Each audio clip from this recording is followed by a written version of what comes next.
Hi అండి, welcome to my channel. ఇవాల్టి మన ఛానల్లో కొబ్బరి బూరెలను అయితే చేసి చూపించబోతున్నాను. పక్కా కొలతలతో అయితే చేసి చూపించబోతున్నానండి. అస్సలు మిస్ చేయొద్దు. ఫస్ట్ నుంచి లాస్ట్ దాకా ఎక్కడ స్కిప్ చేయకుండా అయితే చూసేసేయండి. కొబ్బరి బూరెల్ని ప్రిపేర్ చేయడం కోసం కేజీ బియ్యాన్ని అయితే నేను రేషన్ బియ్యం తీసుకున్నాను.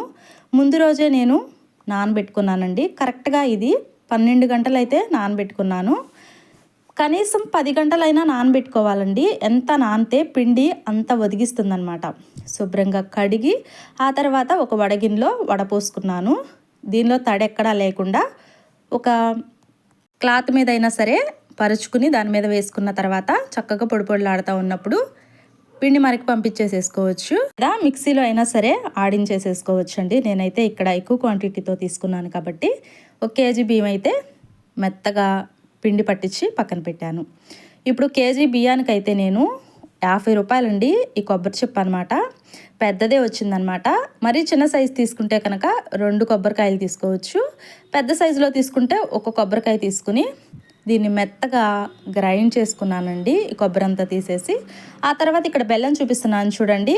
ఇది 800 గ్రామ్స్ అండి. కేజీకి కొంచెం బెల్లం తక్కువ అనమాట. 800 గ్రామ్స్ బెల్లం తీసుకున్నాను. చక్కగా పర్ఫెక్ట్గా సరిపోతుందండి. ఈ కొలతలతో కనుక తీసుకుంటే టేస్ట్ కూడా చాలా బాగుంటాయి అన్నమాట. పిండి పట్టించి ఆ తర్వాత ఇక్కడ మీకు చూపిస్తున్నాను. పిండి పట్టించినప్పుడు ఇలా మెత్తగా ఉందిలే అని వదిలేసేయకూడదండి. మెత్తగా ఉన్నా సరే చక్కగా దీనిని జల్లించుకోవాలి. అలా జల్లించుకుని ఒక బౌల్లోనికి ఇలా చక్కగా నొక్కి పెట్టేసేసి ఇలా అదిమి పెట్టేసి ఒక నాప్కిన్ వేసి దీని మీద పరిచి పక్కన పెట్టుకున్నాను. పిండి ఆరకుండా ఉండేలాగా చూసుకోవాలి. ఇప్పుడైతే స్టవ్ మీద ఒక దాకా పెట్టుకుని అందులోనికి 1 టేబుల్ స్పూన్ ఆయిల్ని అయితే యాడ్ చేసుకున్నాను. ఎందుకంటే అడుగు పట్టకుండా ఉంటుందన్నమాట. నెయ్యి కానీ ఆయిల్ కానీ ఇలా పిండి వంటలు చేసేటప్పుడు వేసుకున్నట్లయితే. ఇప్పుడు బెల్లాన్ని తీసుకుంటున్నాను. 800 గ్రామ్స్ బెల్లం అనమాట. ఈ బెల్లాన్ని తీసుకుని ఈ బెల్లం కరిగించుకోవడానికి ఒక చిన్న టీ గ్లాసుడు అయితే వాటర్ని తీసుకుంటున్నాను. వాటర్ అనేది కొంచెం ఎక్కువ తక్కువ తీసుకోవచ్చండి. ఏంటంటే ఎక్కువ వాటర్ తీసుకుంటే పాకం కొంచెం లేటుగా వస్తుందన్నమాట. తక్కువ వాటర్ తీసుకుంటే కనుక త్వరగా పాకం వచ్చేస్తుంది. అంతే డిఫరెంటు.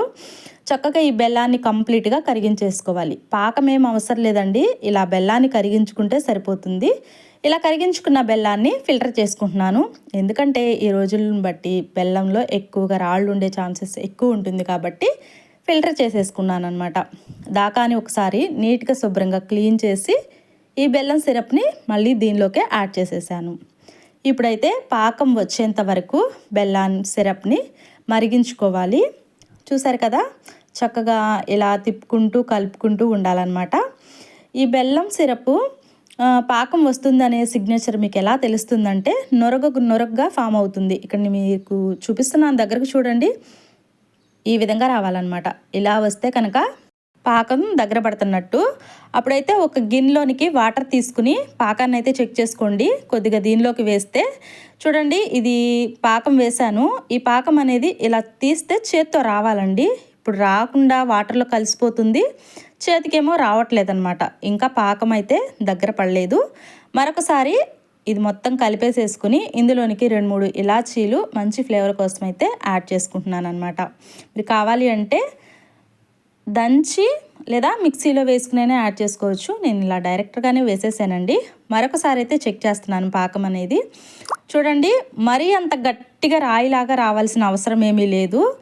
ఇలా దగ్గరకు వస్తే సరిపోతుందండి. చూపిస్తున్నాను చూడండి.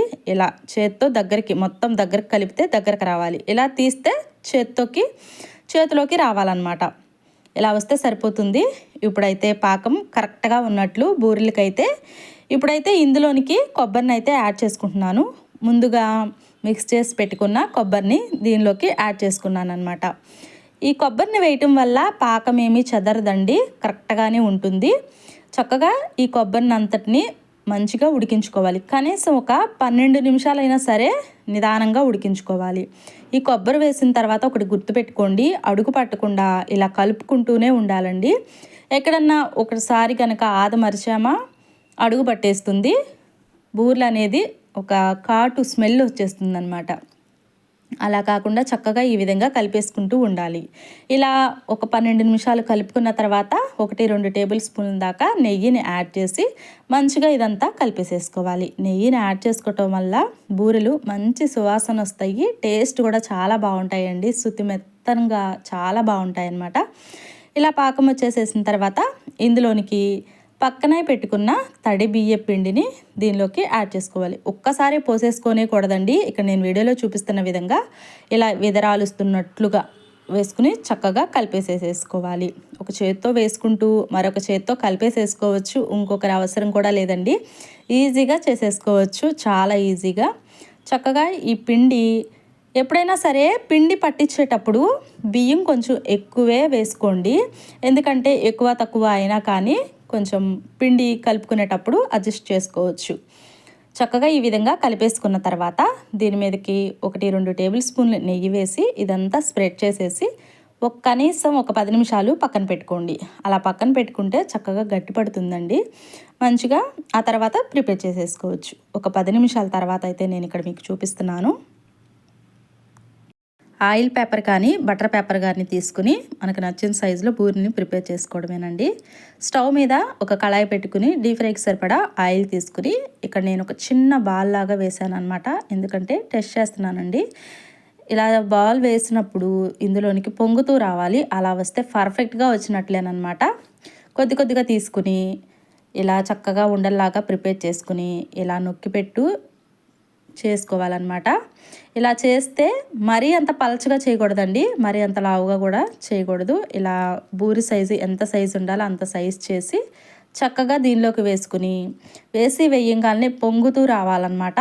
అలా వస్తే మనం చేసిన బూరెల పాకం కరెక్ట్గా ఉన్నట్లు ఈ విధంగా వస్తే పర్ఫెక్ట్గా ఉంటాయి, టేస్ట్ కూడా చాలా బాగుంటాయి. ఇది ఫస్ట్ టైం వేసినప్పుడు ఒక్కొక్కటిగా వేసుకోండి, తర్వాత 2-3 అయినా వేసుకుని చక్కగా ఈ విధంగా రెండు వైపులా మంచి గోల్డెన్ కలర్లోకి చేంజ్ అయ్యేంత వరకు ఈ విధంగా డీప్ ఫ్రై చేసేసుకోవటమేనండి. పక్కాగా చెప్తున్నానండి, నేనైతే ఫస్ట్ నుంచి లాస్ట్ బూరి కంప్లీట్గా మనం తినేటప్పుడు లాస్ట్ బూరి దాకా మెత్తగా సాఫ్ట్గా ఉంటాయి అన్నమాట. చాలా బాగుంటాయి. బెల్లం కానీ కొబ్బరి కానీ పర్ఫెక్ట్గా ఉంటాయి అన్నమాట. నేను చెప్పిన కొలతలతో కనుక మీరు కనుక ప్రిపేర్ చేశారంటే పర్ఫెక్ట్గా వస్తాయి. కొత్త వాళ్ళు ప్రిపేర్ చేసే వాళ్ళైనా సరే పర్ఫెక్ట్గా వస్తాయి. నేను చూసి చేసి ఆ తర్వాతే మీకు చెప్తున్నాను నా అనుభవంతో. సో ఇప్పుడైతే అన్నిటినీ చక్కగా ప్రిపేర్ చేసి ఇక్కడ మీకు చూపిస్తున్నానండి. చాలా టేస్ట్ అయితే చాలా చాలా బాగున్నాయి. తప్పనిసరిగా మీరు కూడా ట్రై చేసి నచ్చితే కనుక లైక్ చేయండి, షేర్ చేయండి. పక్కనే ఉన్న బెల్ ఐకాన్ని క్లిక్ చేసినట్లయితే నేను పెట్టే వీడియోస్ అన్నీ మీకు నోటిఫికేషన్ ద్వారా అందుతూ ఉంటాయన్నమాట. ఇంకా కొత్త వాళ్ళు కనుక ఎవరైనా చూస్తున్నట్లయితే మన ఛానల్ని తప్పకుండా సబ్స్క్రైబ్ చేసుకోండి. Thank you for watching. Have a nice day.